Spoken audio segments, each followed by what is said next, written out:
Hi friends, ரெகடிக்க ஆசை serial today எபிசோடில் என்ன மாதிரி சுவாரஸ்யமான விஷயங்கள் எல்லாம் நடக்க போகுதுன்னு பார்க்கலாம். ரொம்பவே டென்ஷனில் இருக்கிறதுனால மீனா சாப்பாடெல்லாம் ரொம்பவே கேவலமாக சமைச்சிடுறாங்க. இப்போ ஃபஸ்ட்டு மனோஜ் ஒரு வாய் சாதம் எடுத்து வைக்கிறாங்க. அச்சச்சோ, இந்த சாதம் வேகவே இல்லையேன்றாங்க. ஒரு நாள் அப்படி தான் முன்ன பின்ன இருக்கும், விடுடா அப்படின்ட்டு அண்ணாமலை சொல்கிறாங்க. இப்போ விஜயா எடுத்து சாப்பாடு சாப்பிட்றாங்க. சே, என்ன இவ்வளோ காரத்தை கொட்டியிருக்கா, வீட்டில் மிளகாத்தூள் இருக்கா, எல்லாம் இந்த குழம்புலையே கொட்டிட்டாளா, அவள் சாப்பிட்ணுன்னு நினச்சி செய்கிறாளா, சாப்பிடக்கூடாதுன்னு நினச்சி செய்கிறாளா, வர வர இவள் வேணும்னு எல்லாரையும் கொல்ல பார்க்குற மாதிரி இல்லை சமைச்சிட்ருக்கா அப்படின்னு திட்டுட்ருக்காங்க விஜயா. இப்போ அண்ணாமலை சாப்பிட்றாங்க. பொரியலில் ஒன்றுமே இல்லை. அதுக்கப்புறம் மீனாவை கூப்பிட்றாங்க. மீனா, என்ன தான் பண்ணிகிட்ருக்க, உள்ள வா, டென்ஷன் ஆகுது எனக்கு, உன்னை சமைக்க சொன்னால் இப்படி கேவலமாக பண்ணி வச்சுருக்க அப்படின்னு டென்ஷன் ஆகி விஜயா திட்டிகிட்டு இருக்காங்க. அதுக்கப்புறம் அண்ணாமலை, அமைதியாக இருமா, ஏதோ தவறிடுச்சு, அந்த பொண்ணு இத்தனை நாள் நல்லா தானே செஞ்சிட்ருக்கோம், இன்றைக்கி இப்படி ஆயிடுச்சு, அதுக்கே இப்படி பேசிகிட்ருக்கேன்னு விஜயாவை சமாதானம் பண்ணுறாங்க. அதுக்கப்புறம் மீனா கிட்ட, என் அம்மா நல்லா சமைப்பாங்க, என்னைக்காச்சும் அவங்களே தெரியாதனமாக உப்பு காரம் அப்படி முன்ன பின்ன இருக்குமா, அந்த மாதிரி தான் இருக்குது சாப்பாடு, என்னாச்சுவா, உடம்பு ஏதாச்சும் சரியில்லையான்றாங்க. அதெல்லாம் ஒன்றும் இல்லை மாமா அப்படின்ட்டு மீனா சொல்கிறாங்க. உடனே நம்ம முத்து, அவளுக்கு உடம்பு நல்லா இருக்குப்பா, மனசு தான் சரியில்லை, அவள் என்னமோ மாதிரி இருக்கா, அவள் என்கிட்ட எதையோ மறைக்கிறாளோன்னு எனக்கு தோணுது, அப்படிலாம் ஒன்றும் இல்லைங்க அப்படின்னு மீனா சொல்கிறாங்க. அதுக்கப்புறம் முத்து இல்லை, நீ 2-3 நாளாக ஆளே ஒரு மாதிரியாக இருக்க, நீ சாப்பாடை ஏதோ ஞாபகத்தில் பதட்டத்தில் தான் சமைச்சிருக்க, அதனால தான் உன் சாப்பாடு இப்படி இருக்குது, எதுவாக இருந்தாலும் என்கிட்ட சொல்லுமா அப்படின்னு கேட்குறாங்க முத்து. ஆனால் மீனா கடைசி வரைக்கும் எதையும் சொல்கிறதில்ல. ஆனால் ரோகிணி எங்கே உண்மையை சொல்லிடுவாளோ ரொம்பவே பதட்டமாக இருக்காங்க. மீனா சொல்லிடலாமான்னு யோசிக்கிறாங்க. உடனே ரோகிணி, உங்களுக்கு தான் உடம்பு சரியில்லை, அதனால தான் இப்படியெல்லாம் சமைக்கிறதா மாமா சொல்கிறாங்க, நீங்கள் வேணால் ஹாஸ்பிட்டலுக்கு போயிட்டு வாங்களே அப்படின்னு ரோகிணி சொல்கிறாங்க. என் உடம்புக்கெல்லாம் ஒன்றும் இல்லைன்னு முறைச்சி பார்த்து நம்ம மீனா சொல்கிறாங்க. அதுக்கப்புறம் ஸ்ருதி, சரி விடுங்க, ஏதோ இன்றைக்கி தவறிடுச்சு, நான் வேணும்னா என்னோடய ரெஸ்டாரண்ட்டில் இருந்து சாப்பாடு ஆர்டர் பண்ணுறேன்னு சொல்கிறாங்க. உடனே Manoj, chicken biryani, mutton biryani, leg piece இதெல்லாம் ஆர்டர் பண்ணுமான்றாங்க. அதெல்லாம் ஒன்றும் வேண்டாம், வீட்டில் தயிர் இருக்குது, இப்போதைக்கு இதை சாப்பிட்டுக்கோங்கன்ட்டு நம்ம முத்து தயிர் எடுத்து வைக்கிறாங்க. என்னால் எல்லாம் தயிர் சாப்பிட முடியாது மனோஜ் சொல்கிறாங்க. அப்போனா போய் ஹோட்டலில் சாப்பிட்றா அப்படின்னு அவங்களுக்குள்ள ஒரு ஆர்கியூமெண்ட் ஆகுது. இப்போ ரொம்பவே சோகமாக திரும்ப கிச்சனுக்கு போகிறாங்க நம்ம மீனா.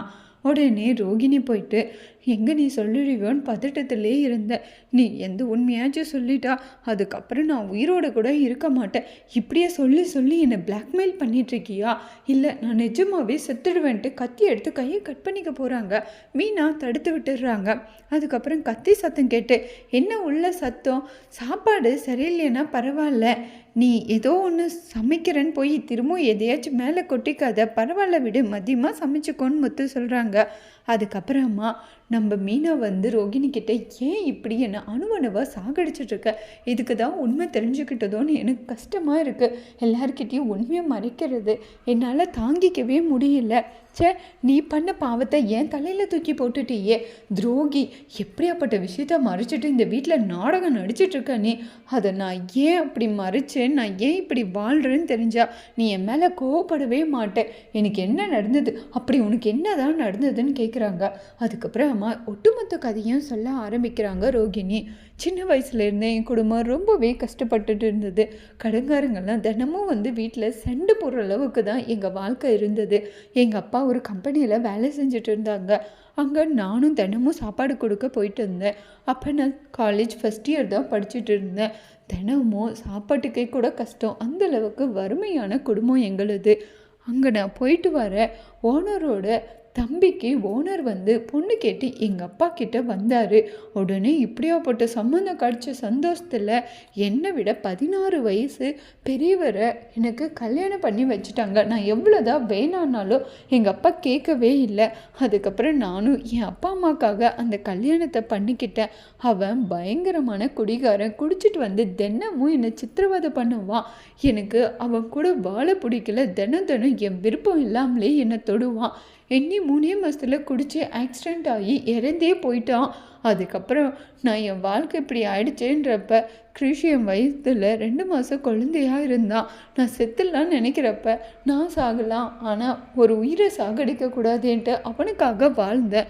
அதுக்கப்புறமா அந்த வீட்டில் இருக்கிறவங்கெல்லாம் இவன் இங்கே இருக்கக்கூடாதுன்னு 5 லட்ச ரூபாய் பணத்தை வந்து என் அப்பா அம்மா கிட்டே கொடுத்து என்னை அந்த வீட்டை விட்டு துரத்திட்டாங்க. அதுக்கப்புறம் கிருஷ் பிறந்தப்புறம் நான் இப்படி ஒரு வாழ்க்கையை வாழ்ந்துட்டு சாகக்கூடாது, எனக்குன்ட்டு ஒரு வாழ்க்கை வாழணும், நான் படிக்கணும்னு முடிவெடுத்து நான் சென்னைக்கு வந்து இந்த அளவுக்கு படித்து இப்போ ஒரு நல்ல வேலையில் இருக்கேன். அதுக்கப்புறம் எனக்கான வாழ்க்கை துணையை நான் தேர்ந்தெடுத்துக்கணும். என் சின்ன வயசில் என் அப்பா அம்மா பண்ண தப்பால் நான் அப்படியே இருக்கக்கூடாது, நான் என்னோட வாழ்க்கையை வாழணும்னு நினச்சி தான் இப்படியெல்லாம் பண்ணேன், எவ்வளோ கஷ்டப்பட்டேன். இப்போ இங்கே வந்தோ ஆன்ட்டி என்ன சொன்னாலும் அட்ஜஸ்ட் பண்ணிவிட்டு நான் மனோஜுக்காக இதெல்லாம் பொறுத்துட்ருக்கேன். கூடிய சீக்கிரத்தில் நானே கிருஷி என் பையன்தான் வீட்டில் சொல்கிறேன், ஆனால் அது வரைக்கும் நீ சொல்லாத மீனான்ட்டு காலில் விழுந்து கதறாங்க ரோகிணி. இவங்க இவ்வளோ கஷ்டப்பட்டுருக்காங்களான்ட்டு நம்ம மீனாவும் அமைதியாயிடுறாங்க.